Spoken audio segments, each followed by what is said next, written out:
black-belly sheep breeding station in the region at the Barbados Ministry of Agriculture Greenland Livestock Station in St. Andrew. Of course, the premier agricultural event in the region would not be complete without the meeting of the Minister of Agriculture, which will take place at the 75th Special Meeting of the Council for Trade and Economic Development, COTED, Agriculture, as well as a meeting of the Alliance. The COTED will be examining, among other things, regional action against non-communicable diseases, whose threat has risen to the level of an epidemic throughout this region, the removal of constraints to agricultural development in order to unlock the potential of this vital sector, as well as consideration of a policy on the trade in animals and animal products to streamline SPS requirements and eliminate barriers to trade. Other matters of importance on the quoted agenda will also include a focus on regional value chain development in agriculture and fisheries, not only focusing on the 5 priority sectors of roots and tubers, small ruminants, the coconut industry, fish and fish products, and herbs and spices, but to also begin a closer examination of the cannabis industry and the related industry development opportunities for CARICOM member states. We will also be fortunate to benefit in this important dialogue from the participation of preeminent regional scientists and cannabis expert, Professor the Honorable Dr. Henry Lowe. The CARICOM Secretariat, with the endorsement of the COTED, has also completed 2 studies to determine the root causes of non-tariff barriers to trade and transportation of fresh agricultural produce grown in the region. The results of both studies will be shared at this week's Alliance meeting, where all industry stakeholders will be represented. We hope that all participants in this discussion will give critical consideration to the facts and recommendations arising from these studies and assist with devising workable and meaningful strategies in order to realize a healthier future for the region through greater access to fresh, more wholesome and healthier food options. Finally, we very much look forward to hearing from our feature speaker of this morning, Sir Trevor Hassell, whose current work sees him being involved in all aspects of the determination of policy, programs, and initiatives aimed at responding to the epidemic of NCDs in the Caribbean at the national and regional levels. This work involves leading on all aspects of the multi-sectoral response to NCDs, including advising policymakers, motivating and assisting in building the capacity of civil society organizations, and positively and actively engaging with the private sector. Sir Trevor Hassell is therefore the most fitting person to lead off this CWA 2018 under the theme Strengthening Agriculture for a Healthier Future in the Region. The CARICOM Secretariat extends a warm welcome to you all and wishes everyone a very productive and fruitful week of discussions, engagements, and activities. Thank you.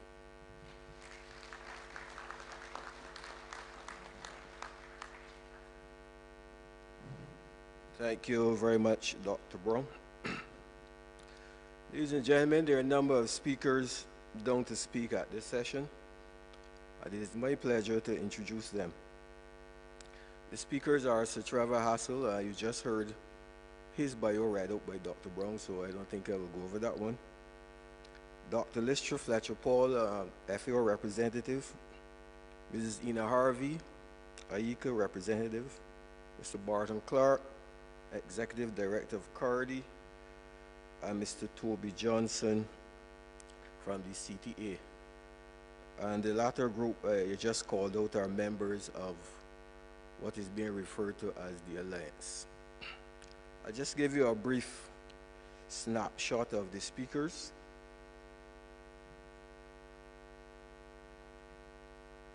And our first speaker is going to be Mr. Toby Johnson. Mr. Johnson is the team leader, communication specialist in international strategic communications and media management. He has vast experience at the global level in reshaping communications in line with institutional goals. Following Mr. Johnson will be Mr. Barton Clark, who is the Executive Director of CARDI. I saw that on a sheet somewhere that he's the former CAO. Actually, he's the substantive CAO for Barbados.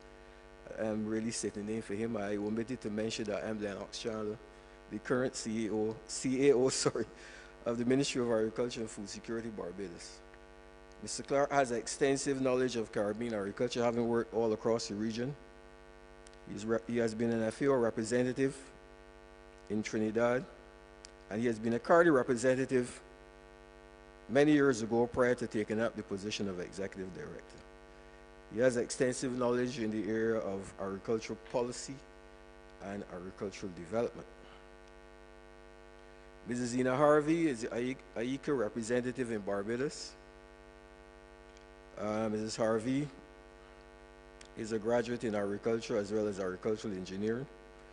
And she too has worked extensively in the region, specifically in the area of food technology, and is certified as a trainer in HACCP food service safety. She has also worked at the AICA headquarters in Costa Rica. Dr. Lystra Fletcher Paul is the FAO Sub-Regional Coordinator for the Caribbean. Again, a lady with extensive knowledge of Caribbean agriculture. She was a lecturer in biometry and statistics at the University of the West Indies Faculty of Agriculture many years ago. And she would have molded the minds of, I'm sure, a number of people who may be sitting in this room at present.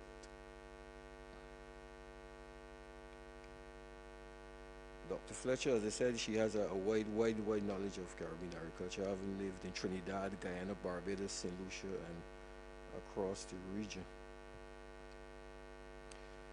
Dr. Brown has read out the bio for this featured speaker, Professor Sir Trevor Hassel. So I'm not going to take up time going through that one. So without any further ado, I'll introduce the first speaker. I'll ask the first speaker, Mr. Toby Johnson, to come to the podium. Let me remind speakers that each speaker has been allotted 10 minutes. And Sir Trevor has been allotted approximately 1 hour to speak. Thank you.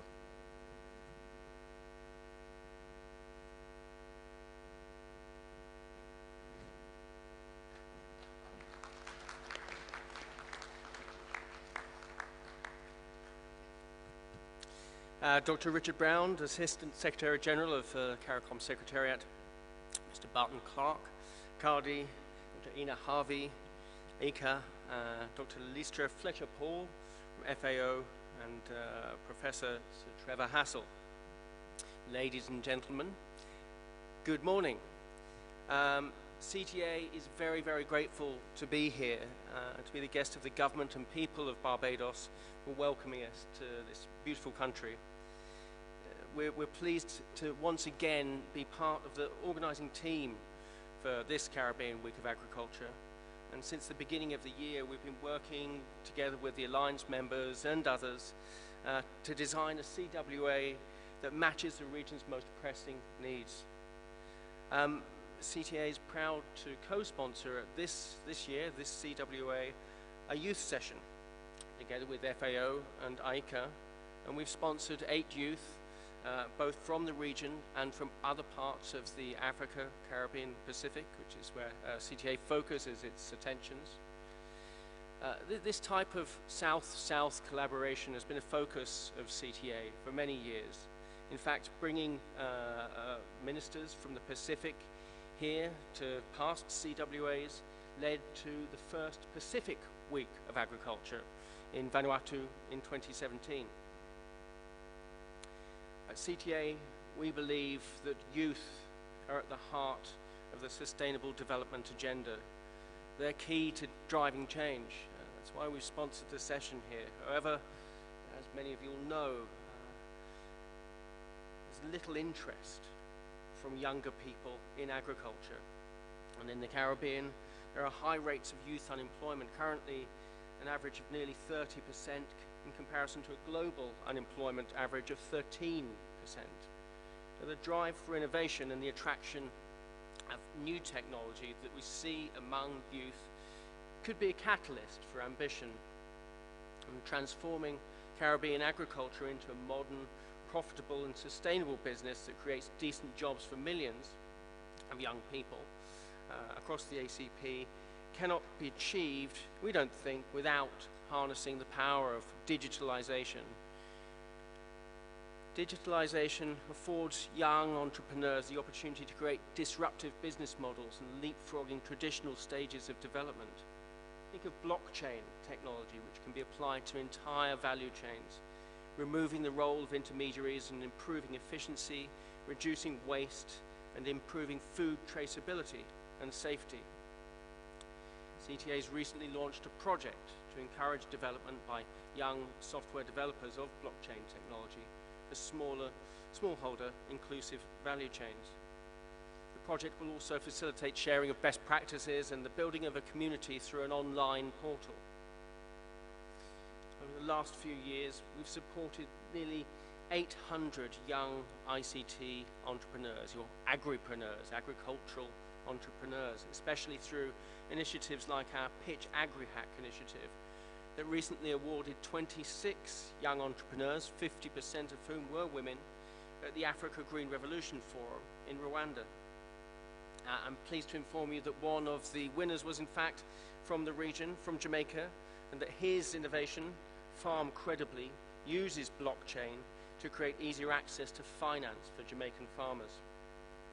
Also, the Tech for Agri initiative that many of you will be familiar with is supported by CTA and promotes youth engagement in agriculture here in the Caribbean. CTA has traditionally supported communications for this event to help gain visibility for CWA as the primary event for agricultural development in the region, and this year is no exception. We've developed fellowships for a number of journalists to come from the region and report on the event back to their home countries and perhaps to some regional press. We've also taken an active role in the subcommittee, which was led this year by the government of Barbados. These partnerships are critical to our collective agenda, the collective agenda of the Alliance, for agricultural transformation. And so in that spirit, I think I'd like to sort of close by thanking the organisers of this event, the CARICOM Secretariat, as well as the Alliance partners, FAO, and the Inter-American Institute for Cooperation on Agriculture, AICA, and of course CARDI. And with the government of Barbados as our very kind host, I believe that with a programme of activities that promises to drive forward this sustainable development agenda. So thank you. And I'm looking forward to a vibrant and engaging programme over the next few days. Thank you.